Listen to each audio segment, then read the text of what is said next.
రాజన్న సిరిసిల్ల జిల్లా వేములవాడలో జాతీయ చేనేత దినోత్సవాన్ని పురస్కరించుకుని చేనేత ప్రదర్శన నిర్వహించారు. భారతీయ చేనేత వైభవాన్ని ప్రపంచానికి చాటి చెప్పే లక్ష్యంతో చేనేత కళాకారుడు వెల్ది హరిప్రసాద్ ఈ వినూత్న కార్యక్రమాన్ని చేపట్టారు.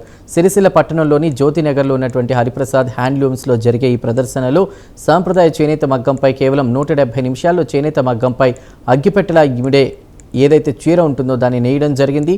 1500 పోగులు వాట్ 10,500 పోగులు వెఫ్ట్తో 170 గ్రాముల బరువు గల చీరలు వేసి నేసి రికార్డు సమయంలో పూర్తి చేయడం జరిగింది.